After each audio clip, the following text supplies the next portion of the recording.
Hey everybody, welcome to week 2 of manufacturing at home. This week we want to take a look at a connection to manufacturing and the coronavirus or COVID-19 that you've probably heard so much about. Been a lot of talk lately about wearing a mask over your face, and there are lots of issues that we have to deal with in wearing a mask. First, we have to consider, do we really need to do that? We say that there's a shortage of it. You've probably heard that on the news quite a bit, and that they need masks in the medical field.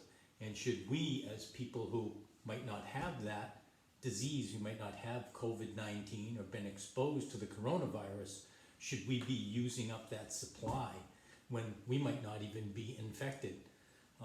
Good question that we have to kind of consider. If we wanted to connect this and face masks to our class in manufacturing, we could take a look at the type of mask that we use, dust mask that we put on. You can see it's just a little paper mask, a little elastic. We can pinch over our nose to make a nice tight fit around our face. And this is actually helping us filter. What kind of things is it filtering we have to consider? Well, typically we use our sander, and if we think that the sander is like sand on a piece of wood material, that the sandpaper breaks up the material into small pieces, it actually sucks it up inside of these little holes and blows it into this bag, kind of like a vacuum cleaner. So this is kind of like a filter too, a lot like our dust mask is. And this actually pulls material through it and collects the dust so it doesn't escape into the air. So this bag or filter is actually attempting to trap the dust that we create inside it. Let's take a look at what that dust looks like. We unscrew the bag here. Just going to put some on this dark material so we can see it. We can see what we have here is some of the sawdust that was picked up from our bag. And if we spread it out a little bit, we can kind of see what size particles we're talking about. What does that filter out? What's the size of the material that filters? And that's really what we're concerned with when we talk about a mask. What is it that we're trying to filter? Are we trying to keep things in? Are we trying to get things out? Keep things from coming in instead? We have to try to consider that. Our dust mask allows any particles that are in the air as we breathe in to actually filter that material out. We want to keep it away from us. So the filter actually stops it here. The material is small, but the mask is actually tight enough to prevent things from this size from coming in. So what we're really talking about is we're talking about controlling what we keep in or out of something, what we like to call filtering. Let's take a look at a couple other examples of how we can filter things. A fence. Fence is really a filter too. Keeps things in or out. You can keep a dog in your yard. Maybe you can keep rabbits out of your yard. Okay? Things can get through the fence though. What about a squirrel? What about maybe a mouse or a snake? Okay? Some things are too small and can actually penetrate this filter of ours. So we have to make sure that the filter that we're using is the right size to block out or keep in what it is we're trying to deal with.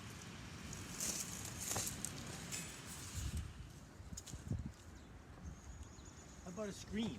Like on a screen door. The screen actually keeps things in and out.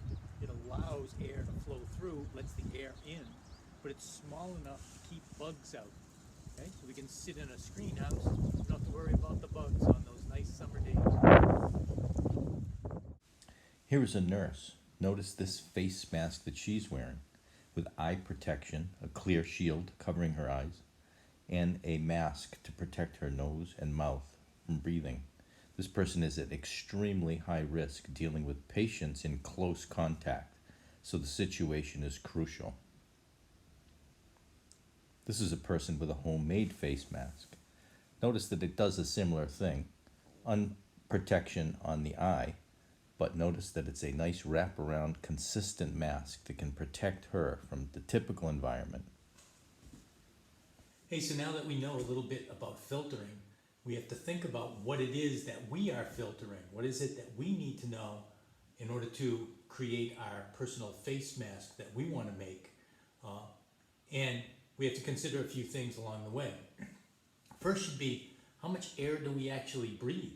If we have a mask, how much of our air is transferring in and out of that mask? Well, believe it or not, the average human breathes about 388 cubic feet of air every single day. What does that look like in real life? If we take a 48-gallon trash bag right here, which I filled up with air, we breathe about one of these every 15 to 20 minutes, completely full. So we breathe a lot of air. There's a lot that's going in and out of the mask that we create. So we have to make sure that we consider that, because it has to last for a long period of time and has to filter a huge volume of air that we have to consider. So what is it we're trying to do to the air that we're breathing if we're making that mask? When we inhale, what's happening is air is coming into our body, and our body has moisture in it. And as air passes through our nose or in our mouth and down into our lungs, our body moistens that air, which makes our body function a little bit better. As that happens, the air becomes moist that we have breathed in. Now when we exhale, a lot of that moisture actually escapes through our breath too. Very fine particles that we really can't see, but it's actually in there. If you breathe against a piece of glass, you can see it fog up. That's because of the moisture that you are exhaling. And that's what we're trying to trap here. That's what we want to try to filter using our mask. We have to think about what's the size of that. We saw a fence, we saw a screen, we took a look at our sander and our dust bag, we took a look at our dust mask. We saw some examples of what it is that we're trying to filter out. How big then are those droplets of moisture that we're trying to protect people from as we exhale? Those droplets are really quite tiny.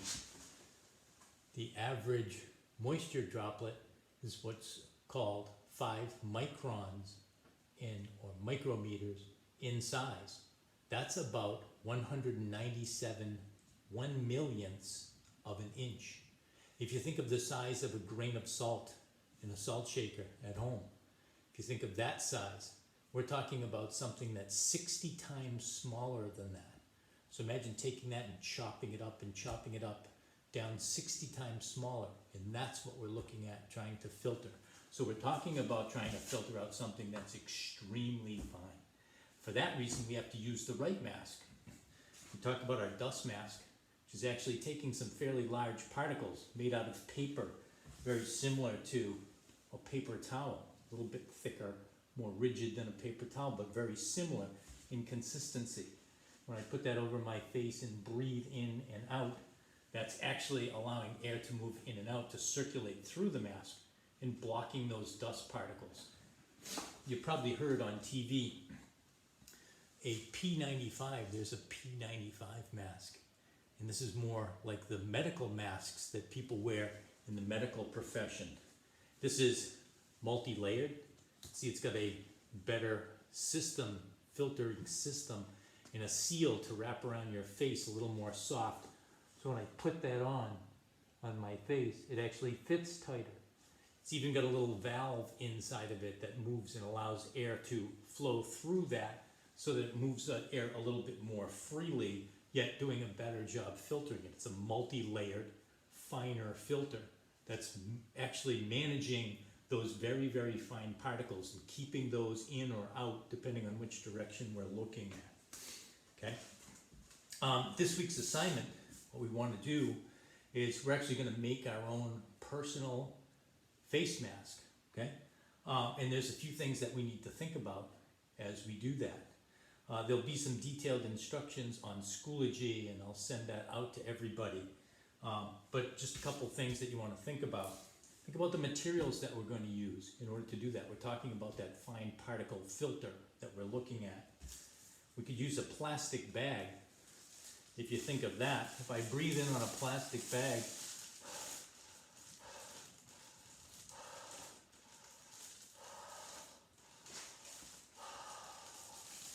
You can actually see the moisture build up as I breathe in and out of there. The problem is there's no exchange. This is a perfect block. This stops everything. The problem is that we're not going to get clean air back to us.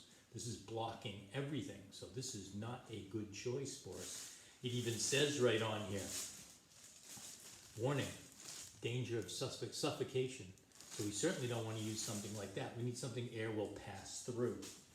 Kind of like our mask, again, if we used a paper towel, and I breathe through that, my glasses are even fogging up as I do it, as it pushes that moisture up around my nose and up around my glasses. I can see that happening just with this, okay? Blocking some air and flowing it out around. So we really need to make some good decisions here along the way. The CDC, which stands for Center of Disease Control, the CDC makes some suggestions as to what we could make a mask out of. They say we could use a vacuum cleaner filter or a vacuum cleaner bag. We can use a coffee filter. We can use a pillowcase or flannel pajamas or even scarves or bandanas. Those are all reasonable choices for us to make. Another thing that we have to consider is the area of that mask, how much space that takes up. Okay? We want to make sure that we have considered that we have to be able to breathe in and out of it. We need enough of volume of area for that air to exchange.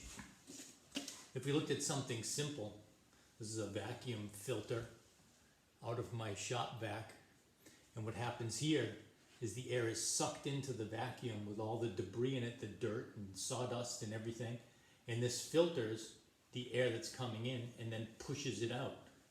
Okay, notice that this is pleated along the way.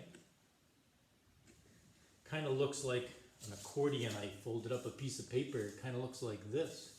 The advantage to this is we can get a greater area, surface area, if we fold that up, which means that more air can pass through it. And as it slowly clogs up, it still allows air to flow through. So I can use a filter like this on my vacuum cleaner and vacuum for months and months and months, and that complete volume of air will still filter through this material because it has that. If you look on some of the examples of personal face masks people have made, you can see that they look like this too. They're folded or layered. They take their material and actually fold it and pleat it a little bit, which gives you a greater surface area for the air to come in and out of. Makes it easier for you to breathe. We're not going to block your breath. We're going to make sure that air can move, but it still has to filter. Okay? And when I put that filter in front of my face, what happens is that's actually slowing down.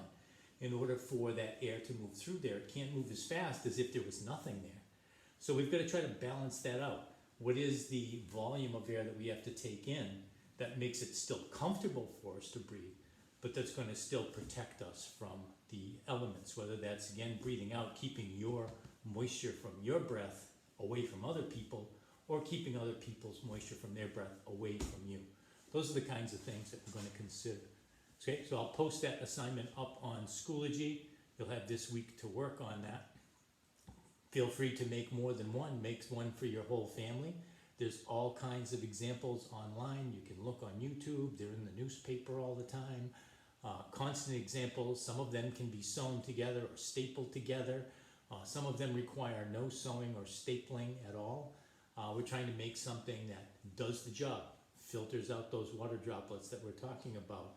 We also want something that's comfortable, you can actually wear without it bothering you. How it's going to stay on your face, we need to consider. How it's going to seal on your face, we need to consider.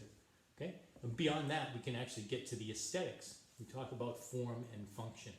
First thing we want it to do is function. We want it to filter that material that we're looking at. Second thing is we want it to be a good form. In other words, look good, aesthetically pleasing. That could be the material that you make it out of, or how you decorate that.